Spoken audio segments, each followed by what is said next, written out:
네, 안녕하세요. 강원대학교 국제무역과에서 평생 봉직했고요. 최근에 제사의길 연구소 만들어서 대표를 맡고 있고 또 그리고 이현은 교수의 경제포럼 유튜브 채널을 운영하고 있습니다. 여러분 만나뵈서 반갑습니다. 한국 경제 끝났다라고 하는데요. 진짜 경제 위기가 시작된 건가요?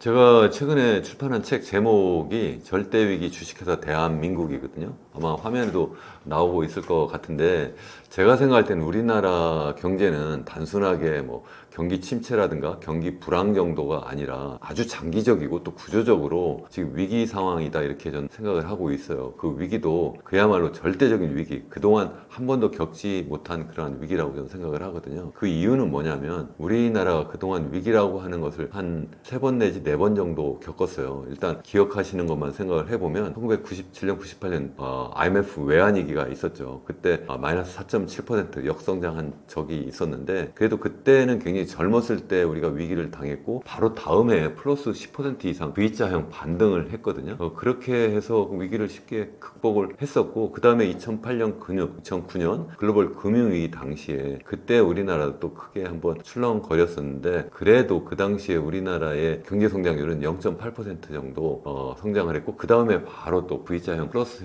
성장을 크게 했습니다. 그리고 이제 2020년 코로나 위기가 있었고요. 코로나 위기도 잠깐 마이너스로 떨어지면 바로 그 다음 해에 플러스 성장을 크게 했었어요. 그런데 올해는 생각해보면 우선 당장 우리나라의 경제 성장률이 0.8%라고 현재 우리 한국은행이나 아니면 한국개발연구원이죠. KDI에서 현재 전망을 하고 있어요. 그럼 0.8%는 제가 좀 전에 말씀드렸던 2009년에 글로벌 금융위기 당시에 경제 성장률 정도밖에 되지 않는데 그렇다면 때와 비슷하게 다음 해 다시 플러스로 성장을 하면 되잖아요. 그렇지만 그렇게 되지 않을 거라고 현재 보고 있어요. 우리나라 정부는 뭐 그렇게 될 거라고 현재 희망 섞인 전망을 하고 있지만 실제 KDI라든가 아니면 한국은행에서 장기 경제 성장률 전망이라는 걸 내놓거든요. 그걸 우리 잠재 GDP 성장률이라고 하는데 그 잠재 GDP 성장률이 올해는 지금 한국은행은 1.8%라고 보고 있고 KDI는 1.7%라고 보고 있는데 거의 매년 0.1%포인트씩 계속 줄어들 거라고 보고 있어요. 계속 떨어질 거라고 보고 있고 그래서 2030년대 중반 정도 되면 아예 0%대로 떨어지고 40년대 초중반 정도 되면 아예 0% 밑으로 떨어질 것이다. 다시 말씀드리면 지금 잠깐 0.8%로 떨어지니까 그 다음에 회복될 거야가 아니라 앞으로도 계속적으로 더 낮은 성장률을 우리가 계속 경험할 수밖에 없을 거라는 거예요. 이것은 마치 일본의 잃어버린 30년과 같은 길을 지금 계속 지금 가고 있다. 이렇게 저는 생각을 하고 그 길은 더 길고 더 힘들 것이다. 이렇게 보고 있어요. 사실 생각해보면 1970년대만 하더라도 우리나라의 경제 성장률이 평균적으로 한 10%대였거든요. 그러니까 두 자릿수 성장률을 기록했는데 지금 계속 추락을 해서 지금 현재 1.8%까지 떨어졌고 그렇지만 그것도 못하는 것이 올해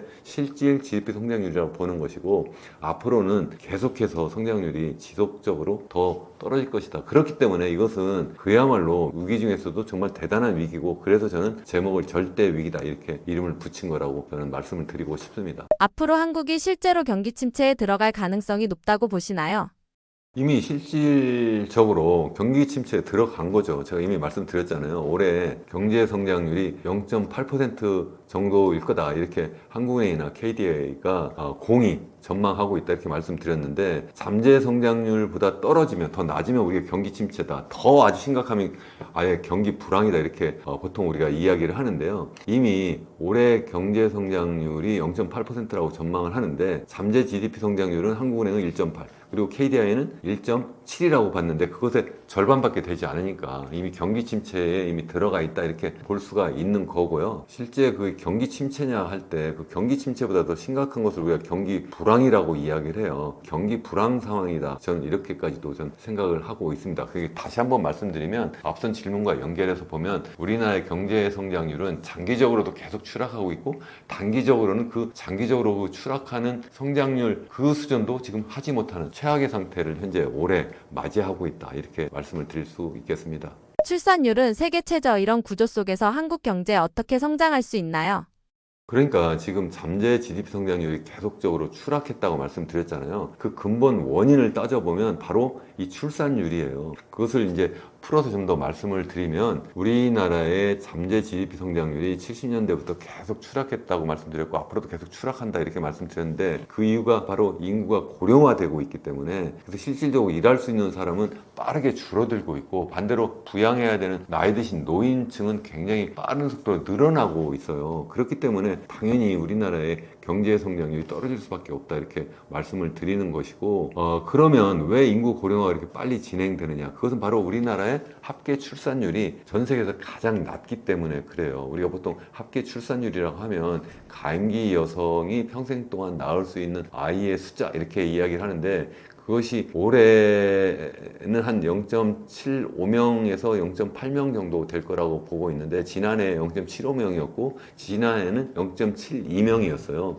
이 정도 숫자는 전 세계에서 그 어떤 나라도 없어요. 그러니까 우리나라의 합계 출산율은 전 세계에서 가장 낮은 숫자다. 또 뿐만 아니라 보통 한 2.1명 정도 돼야지만 인구 고령화도 진행되지 않고 현재의 인구 수준을 계속 유지한다고 볼 수 있는데 그것의 반토막도 아니고 3분의 1토막밖에 되지 않으니까 우리는 전 세계에서 가장 빠르게 인구 고령화가 진행될 수밖에 없다는 거예요. 이거는 전 세계에서 가장 많이 인구 고령화가 진행된 나라인 일본보다도 훨씬 더 낮은 수준이에요. 일본은 보통 한 1.3명 정도 계속 유지했었는데 그것의 거의 절반 수준 살짝 넘는 정도밖에 되지 않고 지난해 일본이 가장 낮은 출산율을 기록했다고 했는데 그래도 1.2명이거든요. 거기에 비해도 우리나라는 낮아도 너무 낮은 거예요. 그러니까 우리나라가 전 세계에서 가장 빠른 속도로 인구 고령화가 진행되고 있고 그래서 2040년대 중반이나 50년 정도 되면 일본보다 우리나라의 인구 고령화 정도가 더 높을 것이다 이렇게 보고 있어요. 그럼 어느 정도 높으냐 하면 전체 인구 중에 65세 이상 인구가 차지하는 비중을 보통 인구 고령화 정도다 이렇게 보고 있는데 한 그 정도 되면 한 40% 정도? 전체 인구 중에 한 40% 정도가 65세 이상 고령화 인구다 이렇게 보고 있고 통계청에서 그렇게 전망을 하고 있고요. 그러면 그 나이 드신 분들을 부양해야 되는 젊은 인구를 우리가 보통 생산 연령 인구라고 하는데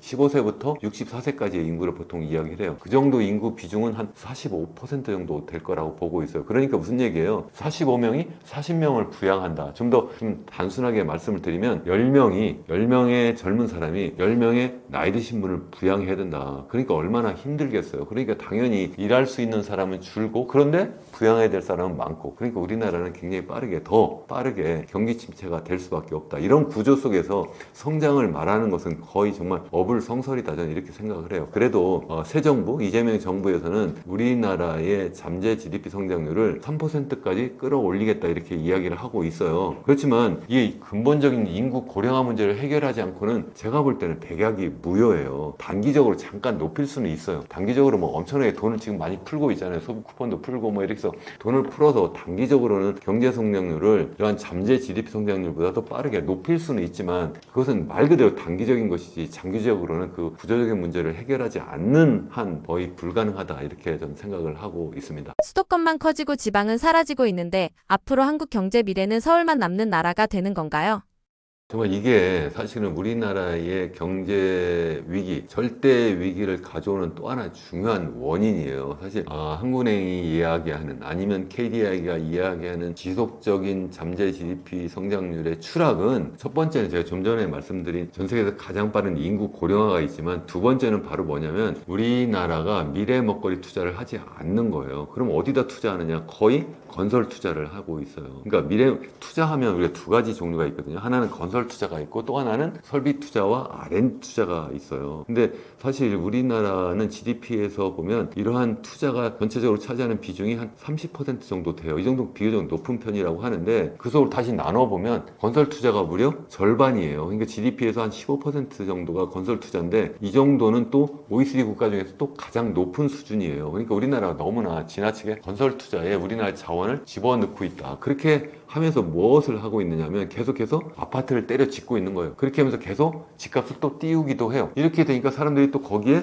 전부 다 또 매달려서 로또 분양 받는 것처럼 해가지고 전부 다 집 살려고 하는 거고 또 집도 지금 수도권 이야기한 것처럼 주로 서울 그것도 아예 핵심 지역 그러니까 강남이라든가 아니면 뭐 마용성 지역이라든가 이런 한강벨트 지역의 아파트를 내가 사서 그러면 내가 거기에서 내가 크게 내가 자산 이득을 얻을 거다 이렇게 생각을 하는 거예요. 그러니까 이 전반적으로 사람들이 일해서 돈을 버는 것보다는 주로 이러한 로또 분양 받아가지고 아니면 거기에 내가 그냥 많은 돈을 빌려가지고 아파트를 사가지고 그걸 내가 한 채도 아니고 두 채, 세 채 갖고 있으면 그러면 언젠가 나는 크게 내가 또 돈을 벌 거다 이렇게 생각을 해버리니까 사람들이 어떻게 하겠어요? 경제보다는 그러한 소위 도박 그러한 로또 분양하는 쪽에 매달리게 되니까 우리나라에 미래가 없다는 말씀이고 그 얘기는 무슨 얘기냐면 자원이 전반적으로 다 이쪽 이러한 부동산으로 몰릴 수밖에 없고 특별히 수도권 쪽으로 더 몰릴 수밖에 없다는 말씀을 제가 계속 드리려고 하는 거고 그렇게 되다 보니까 어떻겠습니까? 자원은 한정되어 있는데 이게 부동산 쪽으로 자원이 몰리고 있으니까 일반적인 기업들이 필요한 투자 자원을 구할 수 없는 거예요. 그것이 바로 뭐냐면 우리나라의 주식시장이 전반적으로 계속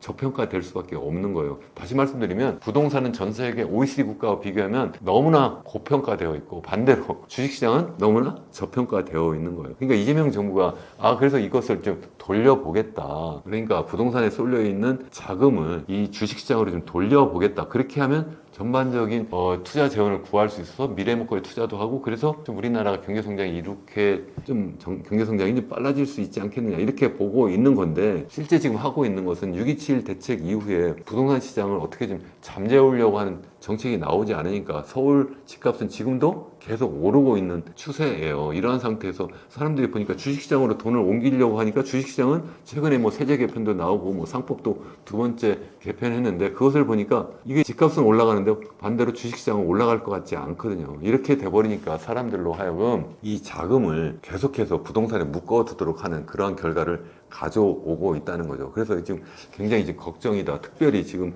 질문 주신 것처럼 이러한 자금이 주로 전체 모든 우리나라 지역에 골고루 어떤 부동산 시장에 또 자금이 가는 것도 아니고 주로 서울 수도권 쪽에 다 묶여 있으니까 우리나라의 부동산 양극화도 또 큰 문제예요. 그러니까 사람들이 이거 보니까 서울로 가야 되겠구나. 그래서 지방에 있는 집을 또 팔고 다 서울로 올라와요. 또 그러다 보니까 서울의 집은 더 부족해요. 그러니까 또 집값은 또 더 올라요. 그러니까 또 사람들 젊은 사람들 입장에서 생각하면 어떻습니까? 내가 지금 대학을 졸업하고 내가 일자리를 잡으려고 하니까 지방에는 일자리는 없고 다 서울에 있고 수도권에 있는데 거기에 가서 내가 일을 하려고 보니까 들어가 살아야 되잖아요. 근데 들어가 살 집은 보니까 집값은 엄청나게 올라 버린 거예요. 이미 2017년 문재인 정부 때 이미 3배 올랐고 또 윤석열 정부 때도 집값이 떨어질만 하니까 다시 또 뭐 빚내서 집 사라 해가지고 다시 또 끌어올렸고 또 지금도 계속 집값을 잡는 것이 아니라 계속 슬금슬금 올라가게 내버려 두고 있으니까 이런 상태에서 과연 어떻게 젊은이가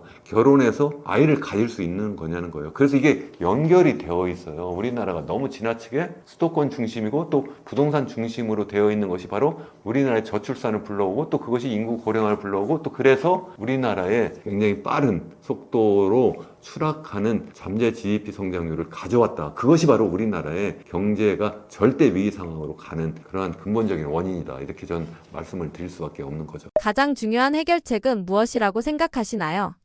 해결책은 근본으로 돌아가야 되는 거예요. 정말 뭐든지 그렇지 않아요. 일단 현재 상황이 무슨 문제가 있느냐를 일단 생각을 해보면 제가 좀 전에 말씀드렸죠. 첫 번째는 너무나 출산율이 낮다. 그래서 인구 고령화가 너무 빠르다. 이것을 해결하지 않으면 정말 백약이 무효다 제가 말씀드렸고 두 번째는 우리나라의 투자 자원이 너무나 지나치게 부동산으로 몰려 있는 거예요. 부동산 몰리면서 계속 집값을 띄워가지고 우선 당장은 그것이 마치 부동산 경기 살리고 그래서 건설 경기 살리고 그래서 경제를 돌아가게 하는 것처럼 보이고 또 그 집에 투자한 사람 입장에서 생각하면 내가 돈을 번 것처럼 느끼지만 알고 보면 그렇게 할 수 있도록 만든 것은 우선 정부가 계속 그런 정책을 유도해서 제가 앞서 말씀드린 것처럼 빚내서 집 사는 정책을 썼고 그렇게 해서 사실은 이 가계가 엄청난 부채를 현재 짊어지고 있어요. 그래서 한국은행 통계에 의하면 GDP 대비 한 90%좀 넘는다 이렇게 했지만 지난해 6월까지만 해도 100%가 넘었어요. 그럼 그게 줄은 거냐? 줄은 게 아니라 그냥 통계 계산하는 방식을 바꿔버렸어요, 한국은행이. 그래서 마치 줄어든 것처럼 보이지만 사실은 90%가 사실은 100%라는 의미가 되는 거고 또 뿐만 아니라 우리나라만 있는 이 전세제도에 있는 전세 보증금이 한 1,000조 정도 되거든요. 그것까지 넣으면 거의 136% 정도 돼요. GDP 대비 우리나라의 가계 부채가. 이것은 이것은 OECD 국가 중에 가장 높은 수준이다. 그 이야기는 무슨 얘기냐면 현재 집값이 다 우리 미래 소득을 끌어다가 빚을 내 가지고 그냥 부풀려서 올린 거예요. 그래서 거품이라는 이야기를 계속 하는 거고 이 상태가 계속 될 수가 없다. 그래서 이 문제를 해결해야 되는 거예요. 다시 말씀드리면 출산율을 높이고 인구 고령화 속도를 줄여야 된다. 힘들지만 이걸 해야 된다. 두 번째는 너무나 지나치게 부동산 편중. 그래서 제가 이렇게 이야기해요. 콘크리트 주도형 경제. 다시 말씀드릴게요. 콘크리트 주도 경제. 또 빚내서 집 사라는 정책 때문에 나오는 부채 주도 경제. 이것을 해결하지 않으면 안 된다는 거예요. 이것을 해결하지 않고 계속 그냥 그때 그냥 마치 몰핀 주사 주는 것처럼 계속 부동산 경기 띄우고 그래서 건설 경기 띄우고 그래서 잠깐 반짝 마치 경기가 살아나는 것처럼 하면 안 된다. 지금 올해 경기가 굉장히 나쁘다 아까 말씀드렸잖아요. 올해 한 0.8%라고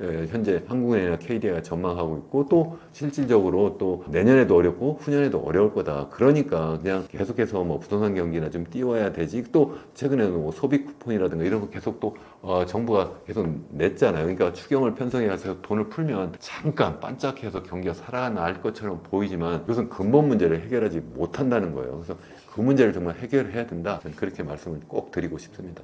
자영업자 폐업률이 자영업자가 아닌 분들에게 미치는 영향은 무엇인가요?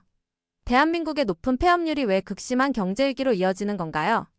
지금 사실 우리나라 이제 경기가 이렇게 나쁘다 또 뿐만 아니라 경기라고 이야기하면 단기를 이야기하는 거고 또 이제 장기적으로 이제 잠재적 GDP 성장률이 계속 또 추락한다 이렇게 말씀을 드렸잖아요. 그러면 이게 너무 지표상 이렇게 얘기하니까 일반인들은 잘 이해를 못 하실 수 있는데 우선 당장에 두 가지 지표를 생각을 하면 돼요. 하나는 자영업자들이 많이 폐업을 하고 있구나 하는 것을 하나 보면 되고 또 하나는 실제 이제 대학을 졸업하거나 아니면 전문대학을 졸업하거나 고등학교를 졸업하고 내 취업을 하려고 하니까 취업이 어렵구나 이것을 두 가지만 딱 보면 아 경기가 정말 어렵고 앞으로 더더욱 어려울 수도 있겠구나 이렇게 생각을 하는데 이 두 가지가 다 이제 어려운 상태고 특히 이제 자영업자들이 많이 폐업을 하고 있고 실제 폐업을 하지 않더라도 굉장히 상황이 어렵잖아요. 왜 그렇겠어요? 일단 가게가 전부 다 돈을 어디다 갖다 놨어요? 전부 다 빚내서 집 사는 데 갖다 놨어요. 그러니까 내가 빚을 갚아 나가기도 힘든데 어떻게 나가서 내가 쇼핑을 하고 어떻게 나가서 뭐 외식을 하고 어떻게 나가서 술 한잔 하겠어요. 이걸 못하니까 전반적으로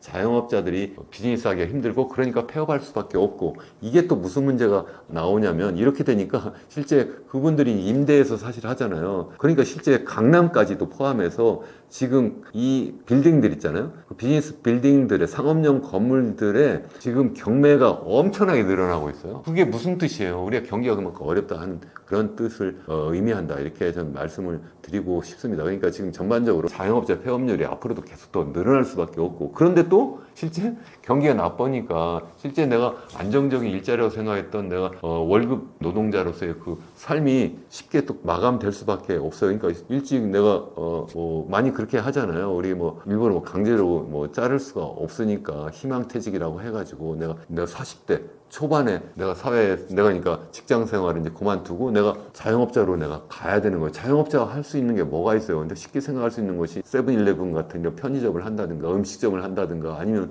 카페 같은 거 이런 거 한다는 건데 그것이 지금 포화 상태도 정말 완전 과포화 상태예요. 이것이 좀 하다가 결국은 내가 또 퇴직금 다 말아먹고 내가 다시 그것을 폐업할 수밖에 없는 이러한 상황으로 또 내몰리고 또 그런 가운데 다시 또 계속해서 희망퇴직하고 또 강제적으로 내가 퇴직할 수밖에 없는 사람들이 계속 나오게 되고 또 뿐만 아니라 대학을 졸업해도 취업할 수 없으니까 그 사람들까지 또 거기에 또 몰리고 이러니까 사실 자영업자는 또 계속 늘어날 수밖에 없어요. 사실 OECD 국가 중에서 우리나라의 자영업 비율이 또 제일 높아요. 그게 또 바로 우리나라의 그런 구조적인 문제를 또 내포하고 있다 이렇게 생각을 하고 있습니다.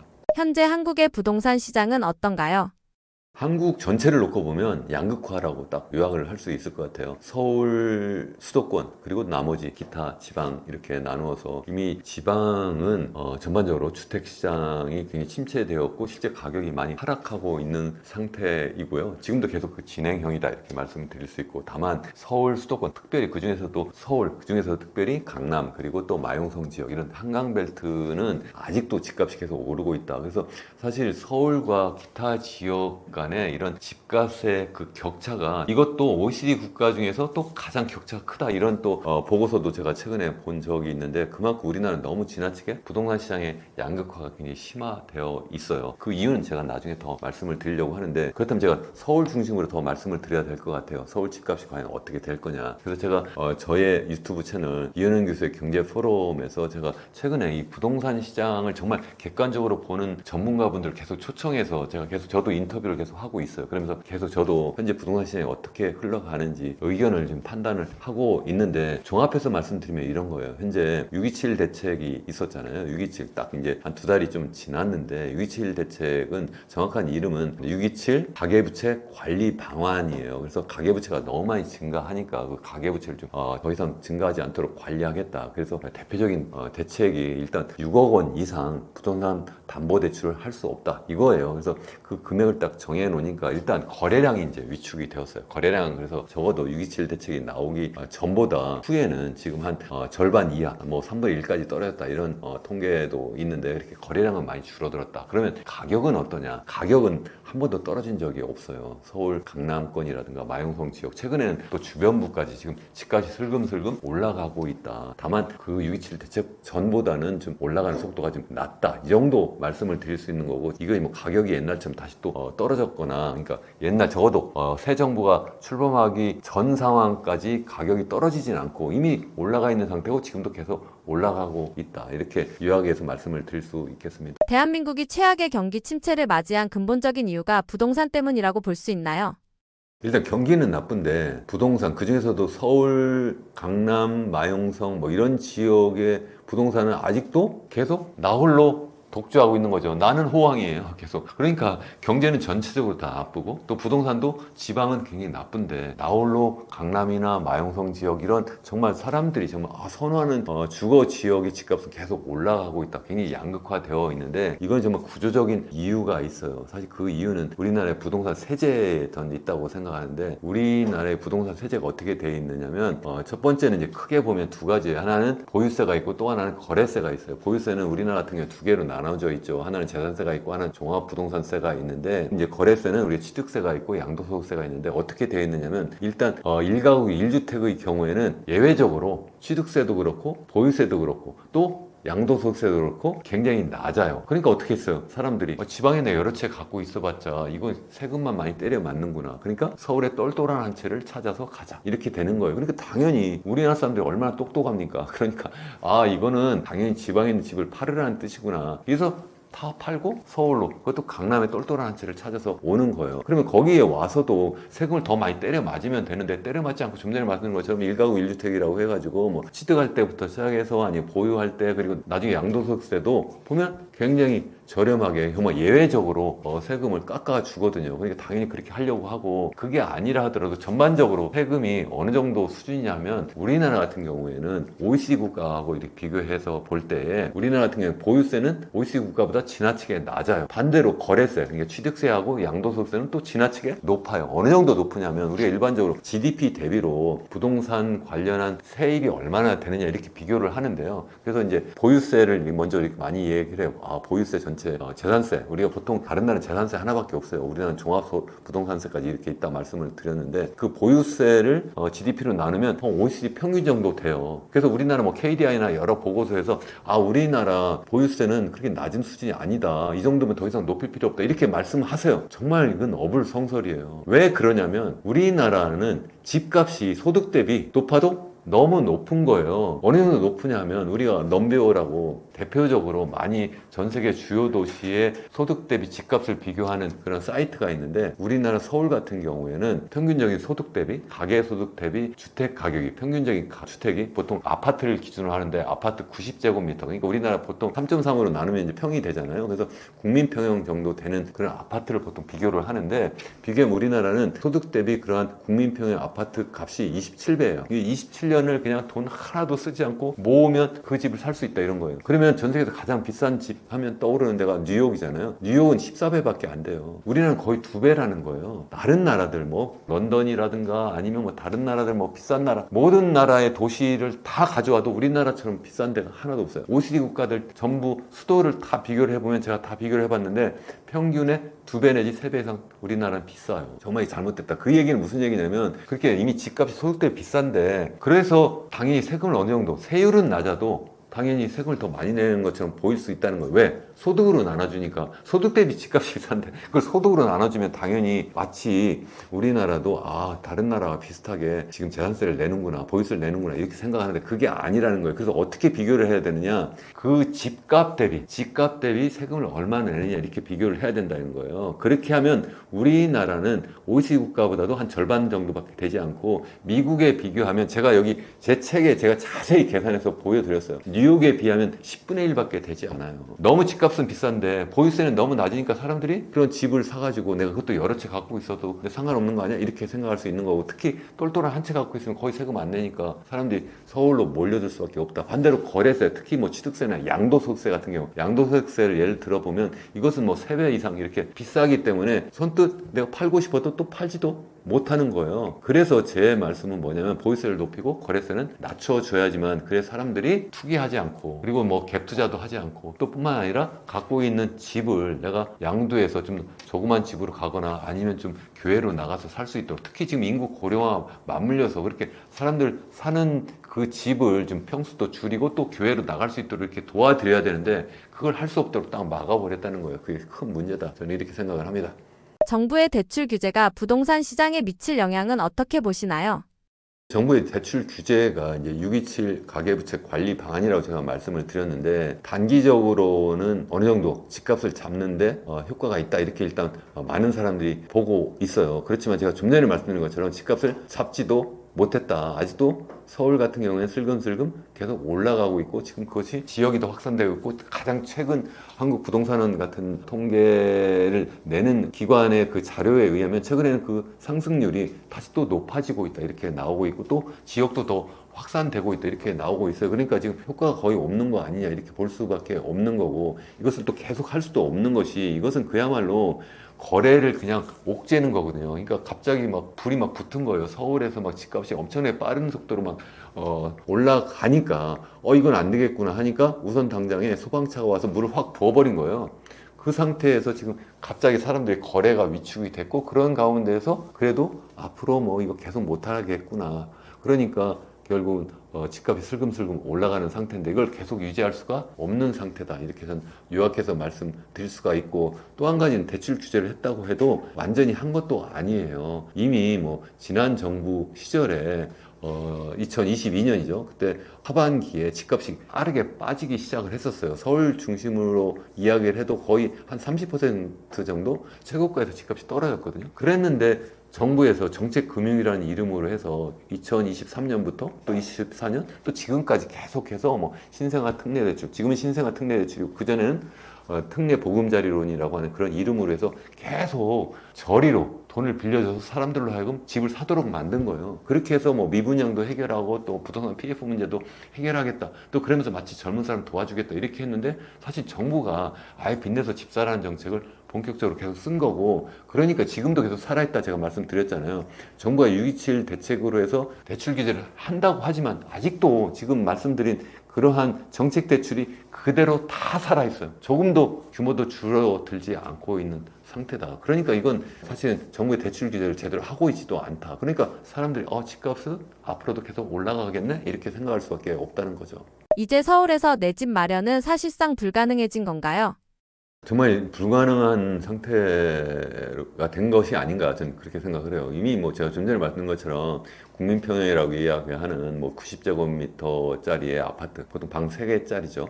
이런 아파트를 내가 구입하기 위해서는 새 집 얘기하는 게 아니에요. 새 아파트가 아니라 또 그런 아파트를 구입하기 위해서는 27년을 먹지도 입지도 쓰지도 않고 계속 그걸 모아야 된다. 이게 불가능한 이야기잖아요. 그러면은 좀 싼 집 찾으면 되지. 뭐 연립주택 들어가 들어가면 되고 뭐 빌라 들어가면 되지. 아니 연립주택이나 빌라 같은 것은 우리가 일반적으로 선호하는 것이 아니고 거기에서 내가 결혼해서 아이 낳고 키울 수가 없는 거잖아요. 뭐 반지하에서 살으라는 거 말도 안 되는 거고. 그러면 뭐 지방 주변부로 가면 되지. 아니 일자리가 서울에 있는데 그게 말이나 되는 이야기냐는 거예요. 그래서 그게 안 된다. 그러니까 현재 상태로는 정말 내 집 마련은 사실상 불가능하다. 다만 제가 볼 때는 집값이 적어도 정부가 더 이상 개입하지만 않아도 제가 좀 전에 말씀드린 것처럼 세제 개혁을 좀 제대로만 해줘도, 그러니까 무슨 말씀이냐면 부동산 보유세는 좀 높이고 거래세만 좀 낮추면, 그러면 저는 자연스럽게 매물이 시장에 많이 나오고 그래서 하향 안정화 될 수 있을 거라고 생각을 해요. 그러니까 집값이 조금씩 떨어질 수도 있을 거라는 거예요. 그렇게 되면은 저는 좀 기다리면은, 그러면 젊은 사람들도 저는 집을 살 수 있는 그런 시대가 올 수도 있다, 이렇게 저는 생각을 하고, 또 한 가지는 지금 너무나 버블이 많이 끼어 있기 때문에 어떤 외부적 충격이 딱 있게 되면, 지금 뭐 미국에서 지금 뭐 트럼프발 관세 폭탄이 막 터지고 있는데, 미국도 겉으로 보기에는 경기가 굉장히 좋지만 이것이 마치 예전에 뭐 2008년 글로벌 금융위기처럼 미국도 한번 크게 한번 터질 수도 있다. 또 2008년 말씀드렸습니다만 2000년 닷컴 버블 꺼진 것처럼 크게 한번 또 그런 테크 기업들이 지금 잘 나가고 있었는데 그것이 갑자기 추락할 수도 있거든요. 그렇게 되면 전 세계적으로 굉장한 경기적인 어떤 침체, 불황이 올 수도 있고, 그것이 우리나라에도 직접적인 영향을 줄 수밖에 없고, 그렇게 되면 부동산 시장도 크게 위축될 거다. 저는 그렇게 또 생각을 하고 있습니다. 그래서 지금 당장에 뭐 앞으로도 집값이 제가 좀 전에 슬금슬금 올라간다 말씀드렸는데, 그러니까 내가 빚내서 집 사야 되지, 이렇게 생각하시는 것은 아니다. 저는 이렇게 일단 말씀을 드리고 싶습니다. 부동산으로 돈 버는 시절은 이제 끝났다고 보시나요? 자, 부동산으로 돈 버는 시절 끝났다고 보시나요? 이런 질문에 대해서 제가 이렇게 말씀을 드릴 수 있습니다. 우선 저는 정말 끝났다고 정말 생각을 합니다. 왜냐하면 우리가 부동산으로 돈 버는 시절은 일단 경제 구조적인 측면에서 보면 우리나라 경제 성장률이 정말 두 자릿수거나 아니면 적어도 한 자릿수 후반, 그리고 이제 또 한 가지는 우리나라의 인구가 굉장히 빠른 속도로 증가할 때예요. 그것도 아주 젊은 인구가 굉장히 빠르게 증가할 때, 그것이 바로 60년대, 70년대, 80년대, 90년대, 2000년대까지도 거의 그랬어요. 그러다가 이제 2020년대부터 시작해서 뭐 인구도 줄고 인구 고령화는 점점 더 빨라지고 있는 상황이거든요. 그러니까 예전과 전혀 다른 상태예요. 옛날에 경제 성장률이 굉장히 빠르니까 사람들이 새 집, 좋은 집을 선호하고 있었고, 또 인구도 늘어나고 또 젊은 인구가 빨리 늘어나니까 또 새 집, 좋은 집을 또 선호할 수밖에 없었는데, 지금 전혀 반대의 상황으로 현재 가고 있다. 또 2020년 또 아주 특수하게 코로나 상황에서 유동성이 엄청나게 풀렸었는데, 그러한 상황이 다시 또 반복되지도 않을 거다, 이렇게 저는 생각을 하고 있는 거예요.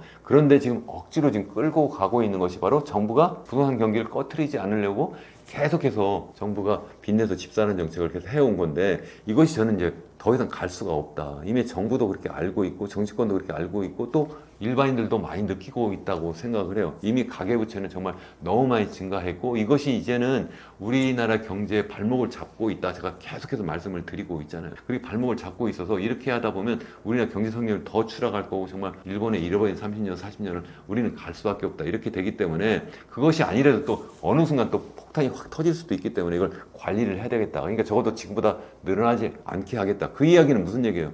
내가 지금 집을 샀는데 누군가 이 집을 더 비싼 값에 사줘야지만, 그래야지만 돈을 버는 거잖아요. 근데 인구도 늘지 않고 경제 성장률도 빨라지지도 않고 또 빚도 더 이상 더 많이 낼 수도 없다. 그러면 누가 저처럼 그 바보가 나타나서 그 집을 더 비싼 값에 사줘야 되는데 그게 불가능한 상황이 될 거 아니냐. 정부가 나서서 계속 빚내서 집 사라 이렇게 할 수도 없기 때문에, 그래서 그런 상황은 정말 지났다, 이렇게 생각을 하고, 그래도 지금보다 집값이 떨어지는 것이 아니라 조금씩 올라가는 거 아니야, 이렇게 말씀하실 수도 있는데, 그렇다 하더라도 이제는 대체 투자 자산이 정말 많이 나타나고 있어요. 미국 시장이라든가 미국 주식시장도 굉장히 좋고요. 또 우리나라 주식시장도 적어도 현 정부에서 어쨌든 앞으로 그쪽으로 돈이 가도록 계속 주식시장을 더 계속 끌어올리겠다, 코스피를 5천을 만들겠다, 이렇게 지금 선거 공약까지 했는데, 뭐 100% 믿기는 어렵지만 그래도 적어도 옛날처럼 부동산 쪽으로 돈이 쏠리도록 이렇게 하지 않을 거라는 거죠. 그러니까 그것도 하나의 좋은 투자 자산이 될 수도 있고, 그리고 또 한 가지는 이제 여러 가지 크립토 커런시 해가지고 암호화폐 자산도 많이 등장하고 있잖아요. 뭐 비트코인이라든가 뭐 아니면 최근에 뭐 이더리움, 솔라나, 뭐 리플, 이런 쪽에 투자하는 것도 굉장히 좋은 어떤 대체 투자 기회가 되고 있기 때문에 제가 볼 때는 돈 빌려가지고 부동산에 올인하는 것은 현명하지 않다, 이렇게 보고 있습니다. 마지막으로 현재 시행되고 있는 부동산 정책에 대해 개선점 하고 싶으신 말씀이 있으신가요? 제가 좀 전에 말씀드린 것처럼 우리나라의 부동산이 이렇게 양극화되어 있고, 그러니까 서울은 정말 엄청나게 너무 많이 올라가 있고, 지방은 또 반대로 지금 너무 많이 떨어지고 있어서 막 지방이 완전히 공동화가 지금 막 나타나고 있는 이러한 상태는 왜 그러냐면, 첫 번째는 세제 때문에, 부동산 세제. 제가 계속 말씀드리면 부동산 세제가 똘똘한 한 채를 선호하도록 1가구 1주택은 그냥 모든 세금에서 예외로 하고 있는 것이 하나. 또 두 번째는 보유세는 너무나 낮고 거래세는 너무나 높아서 그렇다. 그래서 제가 말씀드리는 건 뭐냐면, 보유세는 높이고 거래세는 낮추자. 그리고 1가구 1주택도 예외로 하지 말자. 그리고 지방에 여러 채를 갖고 있어도 전부 합산해 보면 서울의 똘똘한 한 채보다도 값이 훨씬 낮아요. 지금은 세금을 훨씬 더 많이 내요. 취득세도 많이 내고 보유세도 많이 내고 그리고 양도세도 훨씬 더 많이 내니까 사람들이 당연히 지방보다는 똘똘한 한 채로 몰린다는 거죠. 그래서 제가 드리는 말씀은, 부동산 세제만 개혁을 해도 저는 현재 상황을, 부동산 양극화, 집값 양극화, 그리고 서울에 너무 지나치게 몰리는 것을 해결할 수 있고, 이것이 바로 우리나라 경제를 살리고, 또 이것이 바로 우리나라 젊은이들로 하여금 희망을 갖고 결혼하고 또 아이를 낳고, 그렇게 함으로 해서 우리나라가 더불어 잘 살 수 있는 그러한 세상이 될 수 있지 않을까, 저는 그렇게 생각합니다. 그거 말고 부동산 정책에 관련해서 좀 전에 말씀드린 것처럼 뭐 여러 가지 정책 금융 당장 금지해야 되고 당장 중지해야 되고요. 그거 말고도 외국인들이 들어와서 우리나라 부동산 시장에서 계속 교란하는 것도 정말 막아야 되고, 최근에 뭐 약간 좀 막기는 하고 있습니다만 그거 가지고 충분하지 않다 저는 생각을 하는데, 뭐 그러한 것도 좀 해야 되고 등등 여러 가지 대책인데, 그중에 대표적으로 하나 꼽으면 바로 부동산 세제 개혁이다, 이렇게 말씀을 드리고 싶습니다. 요즘 암호화폐 시장이 다시 주목을 받고 있는데 현재 상황은 어떻게 전개되고 있나요? 암호화폐 시장은 뭐 트럼프 대통령이 이제 취임한 이후에 특히 더 각광을 받고 있는 것 같은데요. 다만 이제 초기에 관세 전쟁을 확 벌리면서 뭐 비트코인 가격도 출렁거리고 뭐 다른 여러 알트코인도 가격이 많이 빠지기도 했었는데, 최근에 다시 또 가격이 많이 오른 상태이긴 해요. 그래서 비트코인 같은 경우에는 최고가도 한번 쳤었죠. 얼마 되지도 않았어요. 한 12만 4천 불까지 이렇게 올랐다가 최근에 다시 또 이제 금리가 다시 또 이게 빨리 떨어질 줄 알았는데 뭐 금리가 떨어지지 않을 것 같으네, 뭐 이런 등등으로 해가지고 한 11만 달러 밑으로 떨어졌다가 다시 또 지금 녹화 바로 직전에 제가 확인해 보니까 11만 달러는 다시 또 넘어섰더라고요. 또 다른 이더리움이라든가 뭐 솔라나 뭐 리플 이런 것도 거의 비슷하게 같이 좀 움직이긴 해요. 다만 이제 누가 앞서냐 뒤서냐 뭐 이렇게 좀 하고 있고, 특히 이제 스테이블 코인과 연계해서 뭐 최근에 뭐 우리 특별히 뭐 이더리움이라든가 뭐 이런 알트코인은 좀 더 빠르게 또 가격이 많이 오르기도 했고, 또 앞으로 더 그럴 것이다, 또 이렇게 보는 사람도 있는데, 전반적으로는 좀 저는 암호화폐 시장은 굉장히 긍정적으로 보이고 있습니다. 다만 모든 암호화폐가 다 그렇다는 거 아니에요. 수만 개가 있는데 수만 개 중에서 제가 볼 때는 99%는 다 없어질 거다, 이렇게 생각하고, 거의 잡코인이다 이렇게 생각을 해서, 저라면 그런 데는 눈길 하나 주지 않을 것 같아요. 저는 일단 대장을 하나 딱 골라서 그 대장에 저는 거의 뭐 3분의 2 이상 투자를 하는 것이 좋지 않을까. 그 대장은 당연히 비트코인이고, 그런 다음에 그 대장의 뭐 졸개라고 할까요? 아니면 아버지가 있고 아니면 그 자식들이 있는데, 그 자식들에게 뭐 일부 좀 투자를 할 수도 있지 않을까. 뭐 대표적으로 좀 전에 말씀드린 뭐 이더리움이라든가 뭐 솔라나라든가 리플이라든가 이런 것들은 나름대로 여러 가지 테마가 또 있어요. 그러니까 그런 것들에 뭐 일부 투자하는 것도 뭐 좋지 않을까, 이렇게 저는 생각을 하고 있습니다. 단기 변동성이 매우 큰데 장기적으로는 어떤 방향으로 나아갈 것이라고 보시나요? 단기 투자와 장기 투자 중 어떤 쪽을 추천하시나요? 보통 암호화폐는 장기적으로는 가격이 올라갈 것 같은데 단기적으로 변동성이 너무 크다, 이런 이야기를 보통 많이들 하세요. 근데 비트코인만 중심으로 제가 일단 말씀을 드릴게요. 비트코인 같은 경우에 사실 이제 태어난 지 한 15년밖에 되지 않았잖아요. 아직 애기예요. 이제 애기 보고 지금 너 왜 이렇게 일자로 이렇게 성장하지 않니, 뭐 이렇게 얘기하는 것 자체가 저는 어불성설이라고 생각을 해요. 그러니까 초기에는 당연히 사람들이 이게 뭔지도 모르니까 거래도 하지 않고, 또 그래서 이거 좋은 것 같은데 해서 사람들이 착 덤볐다가 아니네 해가지고 쭉 빠졌다가, 그러면서 가격이 엄청나게 이제 수천 %까지 올랐다가 다시 또 뭐 7, 80%만 이렇게 빠졌다가 다시 또 올랐다가 빠졌다 뭐 이렇게 했는데, 최근의 움직임을 보면 저는 그런 과거 같은 그런 과격한 어떤 변동성은 이제 거의 사라지지 않았을까, 이렇게 저는 생각을 해요. 그 이유는 뭐냐면, 예전과 달리 단기적으로는 이렇게 비트코인의 그 가격 변동성이 심하지 않다고 생각하는 이유가, 일단 지난해 초에 미국에서 아예 비트코인 현물 ETF를 승인해서 현재 실제 거래되고 있는데 이것은 개인만 사는 것이 아니라 특히 이제 기관들이 이제 거기에 참여를 하거든요. 그래서 기관 투자자가 엄청나게 많이 늘어났고요. 그래서 사실은 개인은 팔고 지금 기관들이 지금 사고 있는 게 현재 비트코인 시장의 추세예요. 그래서 지금 제가 볼 때는 기관들이 계속 매집하고 있는 것은 결국은 가격의 더 안정성을 계속 가져올 것이다 이렇게 생각을 해요. 왜냐하면 개인들은 지금 단기적으로 샀다 팔았다 이렇게 하면서 거기에서 단기적으로 이득 본 거 가지고 만족할 수 있지만 기관들은 그렇지 않거든요. 그래서 장기적으로 하고 프로그램 매매를 또 하고 있고 또 뿐만 아니라 스트래티지사 같은 예전에 마이크로 스트래티지라고 했었는데 그러한 회사는 아예 원래 처음에는 뭐 컴퓨터 소프트웨어 만드는 회사였는데 아예 이쪽으로 아예 이러한 비트코인만 매집하는 그런 회사로 이제 바꿨거든요. 그런 회사들이 자꾸 늘어나고 있어요. 그래서 비트코인을 현재 뭐 스트래티지사 같은 경우는 한 70만 개 정도 가까이 지금 갖고 있는 걸로 알고 있는데 계속 이렇게 매집하는 회사들이 계속 나타나고 있는 것도 하나고 또 한 가지는 이제 정부 차원에서도 지금 트럼프 대통령이 아예 전략 자산으로 이걸 모으겠다 이렇게 사실은 공약을 했었는데 다만 이것을 갖다 신규 매집을 하지는 않고 있어요. 특히 이제 신규 매집하려고 하면 가뜩이나 이제 미국 정부가 지금 계속 재정 적자를 보고 있는데 이걸 어떻게 살 거냐가 이제 큰 문제인데 그래서 현재는 적어도 갖고 있는 것 한 50만 개 정도 되는 비트코인을 더 이상 팔지는 않겠다 이렇게 하고 있는데 제가 볼 때는 살 거라고 생각을 해요. 그러면 어떻게 살 거냐? 예전에 뭐 신시아 루미스 상원의원이 뭐 계속해서 뭐 한 5년 동안 계속 매집해서 한 200만 개까지 계속 늘려야 된다 이렇게 했는데 이걸 최근에 이제 폐기했어요. 그래서 그렇게까지는 하지 않을 건데 제가 볼 때는 당연히 그렇게 공개적으로 매집하지 않을 거라고 생각해요. 제가 만약 미국 대통령이고 미국에 내가 재무부 내가 책임을 지고 있어요. 그러면 어떻게 하겠어요? 몰래 사죠. 그럼 몰래 어떻게 사요? 당연히 갖고 있는 금이 얼마나 많아요. 지금 갖고 있는 그 금이 전 세계 가장 많은 게 아직도 미국이에요. 그 중에 일부를 팔아서 일부 저라면 조금씩 그러한 비트코인을 계속 전략 자산으로 매집하지 않을까. 그래서 어느 정도 모으면 그러면 그때 발표해도 되는데 내가 지금부터 금 살 거야 해서 그걸 갖다가 발표하고 사나요? 그럼 바보가 천하예요. 어디 있어요? 그렇게 하지 않을 거다. 그렇게 생각하고 있고 또 뿐만 아니라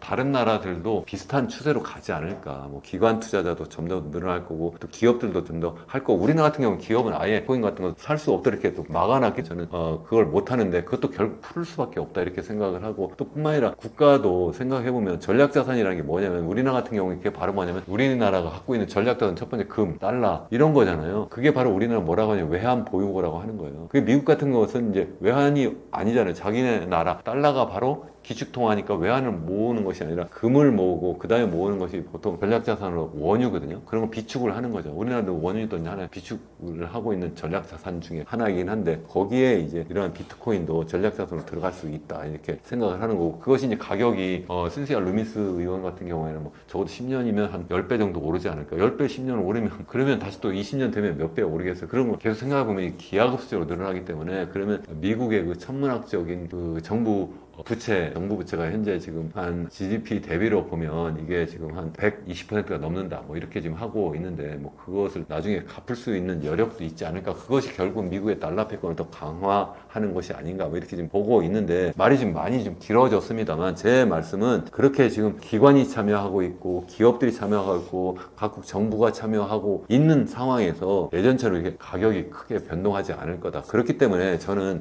장기적으로 똑같이 이러한 뭐 스트래티지사라든가 아니면 뭐 미국 정부가 그동안 표방했던 것처럼 적립식으로 사나가는 것은 굉장히 좋다고 생각을 해요. 그래서 기왕이면 예전에 뭐 무슨 뭐 저축한다고 했잖아요. 뭐 재형저축이라는 것도 있고 그래서 계속 돈을 모으면 어느 순간에 집을 살 수 있다 이렇게 하고 있었는데 마찬가지로 저는 비트코인을 내 월급의 10% 정도 계속 사 모으면 나중에 저는 큰 자산이 될 수 있다. 저는 그렇게 생각하고 내가 돈 여유가 있다 하면 저라면 돈을 막 빌려가지고 막 강남에 있는 아파트 사는 것보다 저는 차라리 비트코인 사는 것이 더 낫다.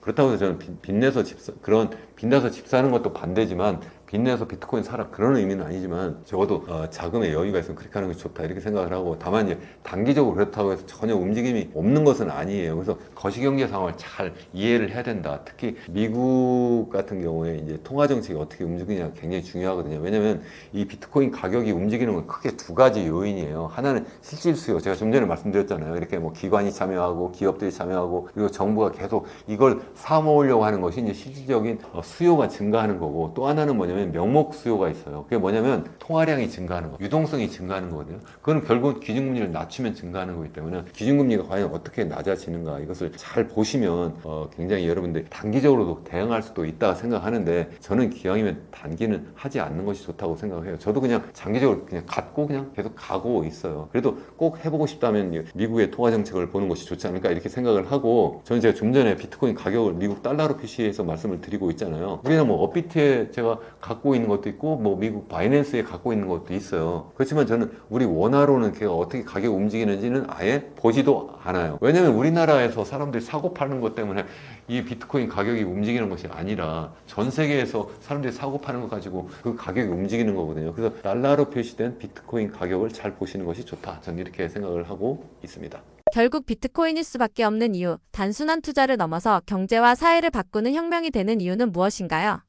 일단 지금 뭐 전 세계 뭐 수만 개 암호화폐가 나와 있고 최근에는 뭐 스테이블 코인 해가지고 사람들이 그거에 대해서 관심을 많이 갖고 계신데 스테이블 코인은 일단 투자 자산은 아닌 거예요. 그걸 가지고 내 거래하는 데 있어서 굉장히 유용한 매개 수단으로 쓸 수 있는 거고 다만 그걸 발행하는 회사에는 투자를 할 수 있겠죠. 근데 그렇다고 해서 그것이 뭐 다른 엔비디아라든가 뭐 애플이라든가 뭐 아니면 다른 뭐 테슬라라든가 이런 기업들의 주가가 빨리 올라간다고 보지는 않아요. 그래서 그런데 투자하는 것보다는 저는 그 핵심에 있는 암호화폐 그것이 바로 이제 비트코인이라고 생각하는데 그 비트코인에 좀 집중해서 투자하는 것이 좋겠다. 제가 앞서서도 제가 전체 자산 중에 한 7, 80%는 다 비트코인에 투자하는 것이 좋겠다 이렇게 제가 말씀을 드렸고 나머지 뭐 이더리움이라든가 다른 얼트코인을 일부 갖고 있는 것도 좋지 않을까 이렇게 생각을 해요. 그 이유는 제가 생각할 때는 지금 비트코인은 그야말로 우리 인류 역사상 전혀 새로운 화폐의 선두주자에 있는 거예요. 이것은 무슨 말씀이냐면 우리 인류의 역사, 사피엔스 인류 역사는 30만 년이라고 우리가 알고 있잖아요. 30만 년 전에 동아프리카 어디에서 처음 등장했어요. 물론 우리 인류 현존하는 인류 말고 뭐 그 이전에 뭐 호모 이렉투스 해가지고 한 200만 년 전에도 나온 것도 있고 한데 다 사라져 버렸잖아요. 현재 생존하는 인류가 사피엔스 인류인데 29만 년 동안은 물물 교환하면서 살았어요. 원시 수렵인으로서 그야말로 화폐도 없이 그냥 살았던 거예요. 자기들끼리 그냥 조금씩 그냥 자급자족하면서 살았으니까 당연히 뭐 거의 실질적인 거래가 없었는데 그러다가 10,000년 전, 12,000년 전쯤에 농업혁명을 하면서 그러면서 사람들이 드디어 이제 모여 살게 되었고 그래도 인구도 늘고 생산물도 늘고 그러니까 거래가 되기 시작을 했고 그래서 화폐가 필요한 거예요. 물물 교환하는 것이 너무 불편하니까. 그래서 그 중간에 매개 중개수단으로 쓸 수 있었던 것이 그래서 처음에 조개 껍질이고 나중에 동이고 은이고 나중에 금이 되었던 거예요. 그렇게 되다가 나중에 이제 다시 한 18세기 중엽이 되니까 한 10,000년이 흐른 다음에 다시 이제 산업사회로 또 넘어가게 되었죠. 그러니까 10,000년 전쯤에 농업혁명을 하면서 농업사회가 되었고 그래서 화폐가 등장했고 다시 또 18세기 중엽이 되니까 산업혁명이 되면서 산업사회가 다 했고 그래서 화폐가 또 완전히 새롭게 바뀌게 되었고 그것이 바로 명목화폐고 법정화폐인 거예요. 그것이 바로 파운드화고 도이치마르크화고 프렌치 프랑이고 US 달러고 지금 이제 살아있는 것이 미국의 달러고 그리고 영국의 파운드화고 그리고 이제 유럽은 이제 유로로 바뀌었죠. 이제 이런 것들은 다 실제 내재 가치가 없는 말 그대로 법정화폐 법으로 정했으니까 화폐인 거고 그리고 명목적으로 가치가 없어서 명목화폐인 거예요. 그래서 사람들이 법으로 정했으니까 이거 정부가 돈이라니까 믿고 그냥 하고 있는 건데 이제는 사회가 다시 이제 새로운 사회로 넘어가고 있다. 이제 산업사회가 아니라 완전히 다른 디지털 사회로 넘어가고 있다. 그래서 혁명도 이제는 디지털 혁명을 하고 있는 거예요. 일부에는 지금 우리가 하고 있는 것이 4차 산업혁명이다 이렇게 이야기하는데 그건 말도 안 된다고 생각을 해요. 왜냐하면 산업혁명이라고 하는 것은 기계혁명이에요. 농업혁명은 농업사회로 말 그대로 농사를 짓는 혁명이고 이제는 산업혁명은 기계를 만들어서 그 기계를 이용해서 사람들이 생산활동하는 그런 혁명인데 이제는 디지털 혁명을 하고 있는 거예요. 지금 우리가 하는 혁명이 뭐예요? 소위 이야기하는 스마트폰 만들고 최근엔 뭘 만들어요? AI를 만들어요. 이게 기계입니까? 아니죠. 디지털 서비스고 디지털 기술인 거예요. 디지털이 그 핵심에 있는 말 그대로 디지털 혁명이고 그래서 이제는 화폐도 새로운 화폐가 나올 수밖에 없다. 그 화폐가 바로 뭐냐? 그게 바로 디지털 화폐인데 그 이름이 암호화폐. 바로 이런 블록체인 기술을 이용해서 정부가 발행하지 않은 정부가 법으로 발행을 강제한 그게 아니라 전혀 다른 탈중앙화된 정말 분권화된 그야말로 암호화폐를 가지고 모든 사람들이 참여해가지고 만든 정말 자유로운 형태의 그러면서 비밀이 보장되는 새로운 형태의 화폐가 나왔는데 그게 바로 비트코인이다. 다만 이제 15년밖에 되지 않았으니까, 그러니까 아직 어리다. 그러니까 이거 가지고 아직도 화폐냐 아니냐 이렇게 얘기하는 사람도 있는데, 어린애 보고 얘가 지금 어느 정도 성장할 까 지금 모르고 있는 거잖아요. 제가 볼 땐 얘가 커도 엄청나게 커질 거고 세상을 완전히 바꿀 거라고 생각을 해요. 그렇기 때문에 이 비트코인에 대해서는 여러분이 정말 공부하고 관심을 많이 가져야 된다. 이것은 제 말씀만 듣고 그냥 그러니까 그냥 비트코인 살 거야. 근데 가격이 떨어지면 사람들이 이거 뭐야, 이현웅 교수 때문에 내가 폭망했다 이렇게 생각할 수도 있거든요. 그건 정말 바보 같은 일이에요. 죄송한 말씀이지만. 왜냐면 스스로 판단해서 스스로 확신을 가지고 그걸 샀을 때, 그럴 때 장기 투자를 할 수 있는 거예요. 장기를 갖고 갈 수 있는 거예요. 전 장기적으로 계속 올라갈 거라 생각해요. 예전에는 제가 제 책에는 한 10년이면 한 10배 정도 오를 거라 생각했는데, 트럼프가 등장하고 최근에 여러 가지 하고 있는 것을 보면 5년이면 10배가 될 수도 있다고 생각을 해요. 다만 변동성은 그래도 아직도 다른 주식보다 더 클 수도 있어요. 그러니까 단기적으로 가격이 크게 추락하면 이거 내가 잘못 생각했네 해가지고 다 팔아버리면 그냥 폭망하는 거거든요. 단기 투자하는 사람들, 그래서 저는 크게 권장하지 않는 것이, 잘 모르는 상태에서 그거 하다가 돈을 다 잃어버릴 수도 있다. 그래서 그렇게 하지 말아라. 그래서 말이 길어졌는데 완전히 세상이 바뀌었다. 화폐가 바뀌었다. 그 화폐의 중심은 비트코인이다. 스테이블 코인은 아니냐 이렇게 말씀하시는 분도 계실 수 있는데, 스테이블 코인조차도 저는 그게 완전한 돈이 아니라고 생각을 해요. 왜 그러냐면 한번 생각해보세요. 스테이블 코인을 많이 발행을 하면 미국 달러가 단기적으로 굉장히 수요가 더 증가해서 달러 패권이 더 강화되고, 그래서 달러 가치는 더 커지고, 반대로 원화 가치는 또 떨어질 거다. 제가 앞서서도 말씀을 드렸었는데, 그 이야기는 뭐냐면 달러가 더 많이 시장에 많이 나올 거예요 앞으로. 왜냐하면 달러 수요도 있어서 또 그런 것도 있지만, 미국 국채도 더 많이 수요가 나타나니까 더 많이 발행하고 이러면서 달러 공급은 더 많이 늘어날 거예요. 그게 무슨 얘기예요? 다른 대체 자산과 비교해보면 미국 달러 가치는 떨어진다는 거예요. 이거 잘 말씀을 들어보셔야 돼요. 그러니까 원화나 다른 통화에 비해서는 달러 가치는 더 높아지지만, 그거 말고 다른 정말 한정된 양을 갖고 있는 금, 비트코인, 이것과 비교하면 미국 달러는 양이 자꾸 늘어나니까 어떻겠어요? 달러 가치는 상대적으로 더 떨어지고, 그런 비트코인이나 금의 가치는 상대적으로 더 높아질 거다 하는 말씀 제가 드리는 거고, 그러면 금과 비트코인과 비교해보면 그럼 어떤 게 더 나으냐? 비트코인은 딱 정해져 있어요. 2100만 개, 1000만 개 이미 다 나왔고, 앞으로 100년 동안 100만 개밖에 더 안 나올 거예요. 금은 그거보다 더 많이 생산량이 계속 더 늘어날 거다. 또 이미 단기적으로 최근에 또 가격도 많이 올라가 있어요. 그래서 지금 현재 전체적으로 보면 현재 우리 자산 가치가 비트코인은 한 2조 3천억 정도 되고, 그리고 금은 한 23조 정도 되는데 한 10배 정도 차이 나는데, 제가 볼 때는 그것도 추월하는 그러한 날도 오지 않을까, 저는 이렇게까지 생각하고 있습니다. 그래서 제가 마지막으로 제가 말씀드리고 싶은 것은, 정말 세상은 완전히 바뀌었다. 그래서 여러분 스스로 공부하시고, 그래서 스스로 판단을 잘 하셔야 된다. 그렇지 않으면 이 사회에서 낙오해서 아날로그 인간으로 평생 살면서 나중에 어쩌면 기본소득 받으면서 살아야 될 수도 있다. 이렇게 전 생각을 합니다. 그것이 좋은 거다. 이거 뭐 일도 안 하고 그냥 돈만 받아서 그냥 산다. 기본소득이라는 것은 말 그대로 동물농장의 돼지처럼 사는 것이고, 그것은 정말 아주 기본적인 삶만, 기본적으로 살 수 있는 정도만 갖고 사는 것이고, 그야말로 사회에 의존하면서 사는 것이기 때문에 그것은 정말 바람직한 나의 모습은 아니다. 저는 그렇게 생각을 하고 있습니다. 스테이블 코인 무엇인가요? 그리고 이슈가 되는 이유는 무엇인가요? 스테이블 코인은 이미 많은 분들이 말씀하셔서 이제 다 아실 거라고 생각하는데, 그래도 혹시 모르는 분들을 위해서 말씀을 드리면, 스테이블 하면 안정적인 이런 뜻이고, 코인 하면 우리가 일반적으로 얘기하는 암호화폐를 이야기하잖아요. 그러니까 안정적인 가치를 갖는 암호화폐, 안정적인 갖도록 코인을 만들 거냐. 그것은 이제 미국의 최근에 이제 6월 17일인가요? 지니어스법이 통과가 되면서 그 내용을 많은 분들이 이제 알게 되었는데, 뭐 우리가 USDT나 USDC와 같은 것이 이제 대표적인 달러 스테이블 코인인데, 그러니까 이러한 테더사라든가 USDT를 발행하는 회사가 이제 테더사고, USDC를 발행하는 회사가 서클 인터넷인가요? 그리고 이제 USDC를 발행하는 회사가 이제 서클사, 또는 정확한 풀네임은 서클 인터넷이라고 하는 회사인데, 이러한 회사가 이러한 달러 스테이블 코인을 발행을 하게 되면, 그러면 아예 달러 예금을 발행한 액수만큼 보관을, 이제 달러 예금을 이제 은행에 예치하거나, 아니면 미국의 국채, 단기 국채, 보통 3개월 미만짜리의 단기 국채를 매수해서 사가지고 그걸 갖고 있도록 한다. 그렇게 함으로 해서 사람들이 언제든지 그 갖고 있는 USDC를 달러로 바꿔달라고 할 때 바꿔줄 수 있도록 이렇게 안정장치를 만들어 줌으로 해서 말 그대로 스테이블 코인을 스테이블하게 만들어 주도록 하는 거죠. 이제 이것이 이제 미국에서 스테이블 코인을 이제 정말 법과 제도로 완전히 활성화하고 또 그걸 안전한 그 장치를 마련하게 되면서 더 확산될 거라는 거예요. 이렇게 확산되게 되면 그러면 이제 다른 나라 통화는 어떻게 될 거냐 하는 것이 이제 큰 문제예요. 일단 이 스테이블 코인을 이렇게 만든 중요한 이유가 미국에 대해서 생각하면 달러 패권을 더 강화하는 거거든요. 그러니까 전 세계 사람들이 달러를 이제 더 이상 사용하지 않고 자꾸 뭐 위안화를 사용한다든가 아니면 자국 통화를 사용한다든가 자꾸 다른 통화를 자꾸 사용하려고 하니까 미국의 달러를 더 많이 사용하도록 하자. 그러면 미국 연준에서 발행한 그거 말고 이런 달러 스테이블 코인이 바로 달러나 마찬가지거든요. 왜냐면 이 달러와 페그가 되어 있는 거다. 제가 아까 스테이블하게 이렇게 연계되어 있다. 그러니까 달러 예금을 갖고 있거나 아니면 국채를 갖고 있는 것이 바로 다른 말로 이야기하면 달러와 가치를 페그 시켰다. 옛날에 페그제 우리나라 원화도 페그제를 썼던 적이 있었는데 그런 식으로 이제 연계함으로 해서 미국의 달러 수요를 더 늘리는 것이 하나이고 또 한 가지는 미국의 국채 수요를 자꾸 더 늘림으로 해가지고 미국 정부가 원하는 만큼 재정 지출을 할 수 있도록 이렇게 하는 안정 장치를 만드는 거거든요.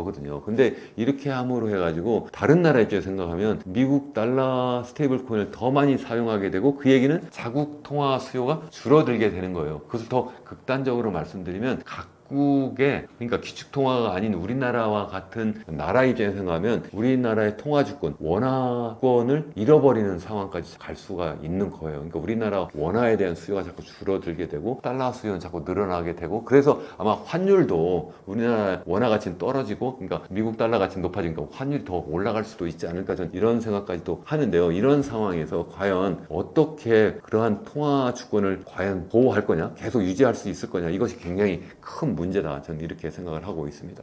한국 사람이 스테이블 코인을 사용할 경우 얻는 이득이 무엇인가요? 스테이블 코인을 이용하면 대한민국 사람뿐만 아니라 모든 사람들이 굉장한 이득이에요. 다만 이제 어떤 스테이블 코인을 이용하느냐의 이제 문제죠. 미국 달러 스테이블 코인을 이용하는 것이 정말 전 제일 이롭다 저는 생각을 해요. 왜냐면 우리나라뿐만 아니라 전 세계 어디든지 가서 그 달러 스테이블 코인을 이용하면 정말 수수료도 하나도 내지 않고 순식간에 거래할 수도 있고 그것 말고도 뭐 여러 가지 이점이 굉장히 많은데 어쨌든 일반인들의 입장에서 생각하면 일단 거래하는 데서 엄청난 편익을 얻을 수 있다. 지금 같은 경우는 어때요? 우리나라에서는 원화를 사용해야 되고 해외에 나가게 되면 달러를 사용하거나 유로를 사용하거나 아니면 그 나라 통화를 사용해야 되잖아요. 또 뿐만 아니라 우리나라 사람이 뭐 미국이나 일본이나 아니면 다른 나라에 돈을 보내고 아니면 그 돈을 받을 때에 어떻게 해요? 이걸 갖다가 은행을 통해서 돈을 보내고 받아야 되는데 그러면 엄청난 또 수수료를 또 내야 되고 또 시간도 또 오래 걸리잖아요. 최소한 하루 이틀 이상 이렇게 걸리게 되는데 스테이블 코인을 이용하면 그러한 거래라든가 아니면 송금이라든가 이런 것들이 너무 쉽고 또 무역하는 사람 입장에서 생각하면 더더욱 또 큰 금액을 이제 보내고 받고 이렇게 또 거래를 하기 때문에 엄청난 또 이익을 얻을 수 있을 거라고 이렇게 생각을 합니다. 다만 이것은 이제 원화를 이용한 스테이블 코인을 이제 우리나라에서도 발행할 때 그것을 이용하면 어떤 이득이 있느냐 그거는 좀 약간 퀘스천 마크예요. 그게 이제 큰 문제다 좀 이렇게 생각을 하고 있습니다. 원화 스테이블 코인의 장기적인 전망은 어떻게 보시나요?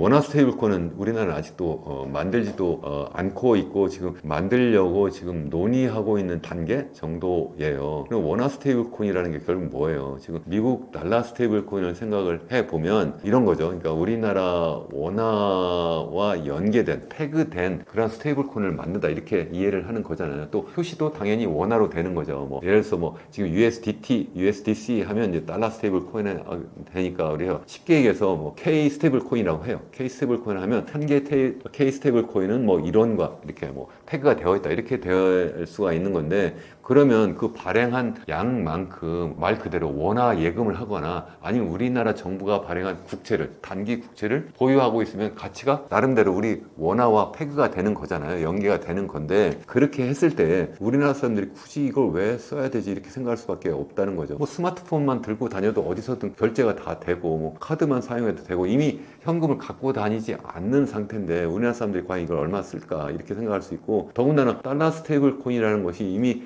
우리나라에도 지금 들어와서 지금 많이 활용되고 있다 이런 이야기를 여러분들도 들어보실 거고 또 실제 사용하고 계신 분도 계실 거예요. 명동만 나가도 뭐 그걸 바꿔주기도 하고 그거 가지고 많이 쓰고 있고 또 외국인들도 들어와서 막 또 쓰고 있기 때문에 그러면 달러 스테이블 코인과 이렇게 경쟁하는 관계에서 과연 원화 스테이블 코인을 쓸 거냐 하는 문제도 있고요. 또 한 가지는 제가 좀 전에 말씀드린 것처럼 원화 스테이블 코인을 그 가치를 제가 우리나라의 뭐 원화 예금이나 아니면 우리나라의 국채를 가지고 한다고 할 때 과연 외국에서 볼 때 이거 뭐 달러 스테이블 코인과 원화 스테이블 코인을 비교하면 어떤 게 더 가치가 안정적이라고 보겠어요. 당연히 달러 예금 갖고 있고 또 달러 국채를 갖고 있는 그러한 스테이블 코인을 더 안정적으로 믿고 쓸 거 아닙니까? 그러니까 원화를 베이스로 한 그러한 스테이블 코인은 아마 별로 수요가 크지 않을 거다. 거의 사용하지 않을 거다. 쉽게 얘기하면 이렇게 말씀을 드릴 수밖에 없는 거죠. 그래도 좀 사용하는 나라의 예를 들어보면 최근에 홍콩이 얼마 되지 않았어요. 8월 1일 날 이 스테이블 코인 관련한 그 법령을 만들었어요. 거기는 이제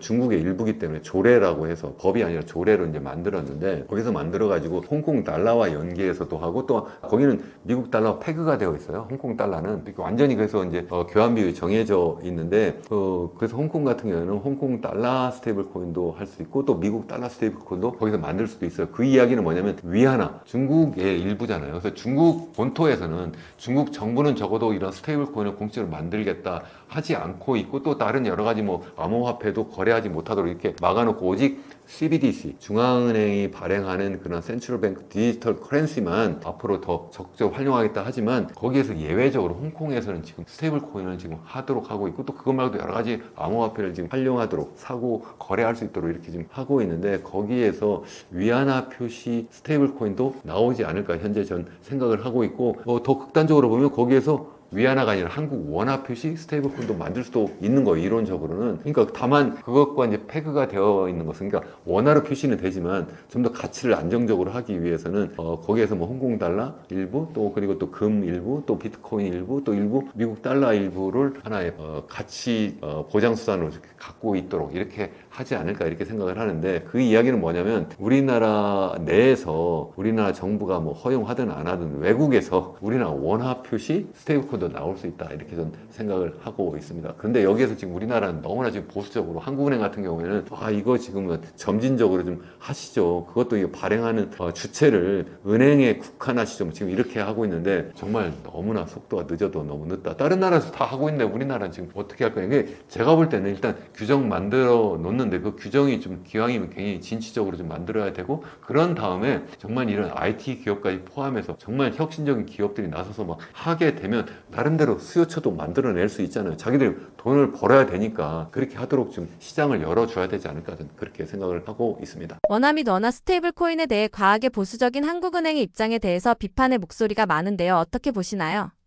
원래 은행은 전반적으로 다 보수적이고 그 은행 중에 은행, 중앙은행인 한국은행은 더더욱 보수적일 수밖에 없고요. 그건 사실 전 세계적으로 공통적인 거예요. 하다못해 미국에서도 지금 이러한 암호화폐 거래라든가 아니면 스테이블 코인을 만든다든가 이것을 미국의 중앙은행이 연준에서 하는 건 아니에요. 연준에서는 도리어 그것에 대해서 굉장히 방어적이고 안 하려고도 하고 막 이랬죠. 그렇지만 트럼프 행정부가 나서서 막 적극적으로 앞장서서 이것을 막 하고 있는 거거든요. 그러니까 우리나라도 한국은행이 안 하니까 한국은행한테 다 책임을 떠밀고 우리도 못한다 이렇게 할 수 없는 거죠. 당연히 이건 정치권에서 나서야 되고 행정부에서 나서야 되는 것이 맞다 이렇게 생각을 하고 또 한국은행의 입장에서 생각을 하고 또 우리 일반적인 상업은행, 시중은행을 생각하면 이것이 지금 엄청난 도전이에요. 왜 그러냐면 여태까지는 돈을 누가 찍어냈어요? 한국은행이 중앙은행이 찍어냈고 그 다음에 찍어낸 그 돈을 일반인들에게 어떻게 전달했어요? 시중은행에서 상업은행에서 대출하는 방식으로 한 거예요. 그걸 갖다 우리가 뭐라고 하냐면 통화 승수라고 그래요. 통화가 계속 이제 더 증가하는 거예요. 그러니까 처음에 찍어낸 것은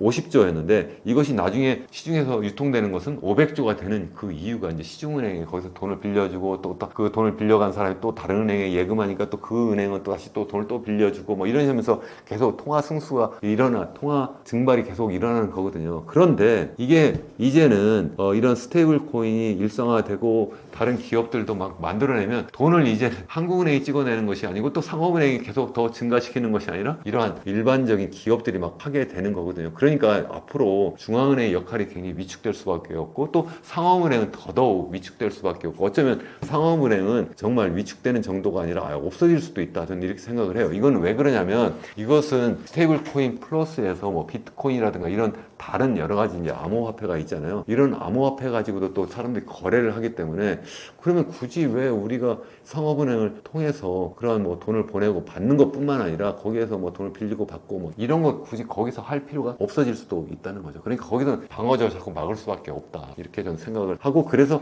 한국은행 이창용 총재도 얼마 전에 국회 상임위에서 이제 발표한 그 내용을 제가 유심히 제가 한 2번, 3번 제가 들어봤어요. 뭐라고 하시는가 이렇게 들어보니까 굉장히 보수적으로 점진적으로 해야 되고 은행에서만 해야 된다 이렇게 뭐 이야기를 하고 있는데 제가 볼 때는 너무 보수적이지 않을까. 뭐 그걸 그대로 받을 수는 없다. 저는 그렇게 생각을 하고 있습니다. 개인적인 차원에서 스테이블 코인에 대해서 어떻게 대응해야 할까요? 정부가 가져야 할 가장 바람직한 자세는 무엇일까요?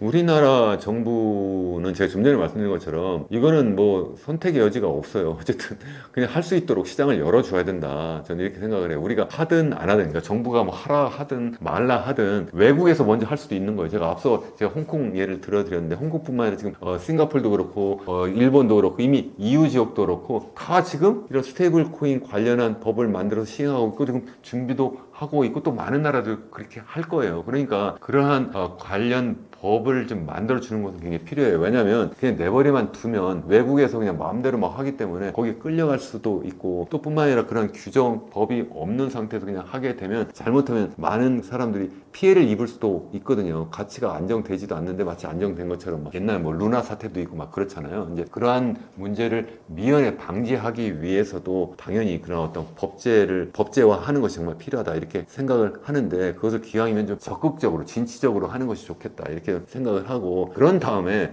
그 기업들이 스스로 수요를 만들어낼 수 있도록 이렇게 해야 되겠다. 사실 지금 생각해보면 미국 같은 경우에도 지금 뭐 제가 좀 전에 뭐 테더사라든가 아니면 뭐 서클사 이런 대표적인 회사를 만들어 얘기했습니다만 왜 그러냐면 전 세계적으로 스테이블 코인을 현재 발행하고 있는 화폐를 보면 99%, 98% 정도가 다 달러 표시 스테이블 코인이고요. 그 중에서 한 80% 이상이 다 두 개 회사가 현재 하고 있는 건데 그거 말고도 지금 뭐 여러 회사들 뭐 아마존은 아마존대로 애플은 애플대로 아니면 페이스북은 페이스북대로 자기 나름의 스테이블 코인을 만들고 싶지 않겠어요? 당연히 만들죠. 그렇게 하면 스테이블 코인이 엄청나게 많이 나올 거예요. 자기 회사들과 연계된 그 스테이블 코인을 만들 수 있을 건데 마찬가지로 우리나라에 뭐 예를 들어서 대표적인 뭐 네이버라든가 아니면은 뭐 우리나라의 뭐 삼성이라든가 아니면은 우리나라의 뭐 자동차 회사, 현대 이런 데서도 나름대로의 그런 스테이블 코인을 만들 수도 있지 않을까. 뭐 카카오에서도 당연히 또 만들려고 하지 않을까 이렇게 생각을 하고 있어요. 뭐 정부에서 너는 만들고 나는 만들지 마라. 뭐 이 은행에서만 해라. 이러면 은행은 그런 거 하나 할 수도 없잖아요. 은행에서 만들면 사람들 쓰지도 않을 거예요. 그러니까 요즘 나온 게 서로 그러면 하나 연합해서 해라. 같이 협력해서 그것도 말도 안 된다는 얘기라고 저는 생각을 해요. 왜 은행을 꼭 끼워가지고 뒤에서 자꾸 뒷발 잡도록 만들어요. 그건 아니다 이렇게 생각합니다. 그리고 이제 개인은 그럼 어떻게 할 거냐는 건데 제가 생각할 때는 제가 이 책에서도 썼습니다. 제 일부가 뭐냐면 4가지 뉴 노멀을 말씀을 드려요. 정말 거대한 변화를 하고 있어요. 세상이 바뀌고 있어요. 세상이 얼마나 크게 빠르게 변화하고 있느냐. 이거는 우리 호모사피엔스 30만 역사상 이렇게 크게 이렇게 빠르게 변화한 적이 한 번도 없어요. 그 중에 가장 대표적인 것이 바로 뭐냐면 우리 인류가 이제는 한때는 원시 수렵인으로서 살았다가 그 다음에 농업인으로 살았다가 그 다음에 이제 산업사회를 일구면서 산업인으로 살았는데 이제는 디지털 사회를 만들면서 완전히 디지털 인으로 살 수밖에 없는 거예요. 정말 다른 세상으로 이제 들어가고 있어요. 그래서 화폐도 완전히 바뀌는 거예요. 옛날에 그냥 물물 교환했다가 그러다가 이제 농업사에서는 이제는 상품화폐, 그 중에 대표적인 것이 금화였고 그러다가 이제 산업사회가 되니까 법정화폐 그리고 명목화폐를 쓰다가 이제는 디지털 사회로 가니까 그것도 다 퇴장할 수밖에 없다. 디지털 사회에는 거기에 걸맞는 디지털 화폐가 나올 수밖에 없고 그것이 바로 비트코인이고 그 뒤에 이제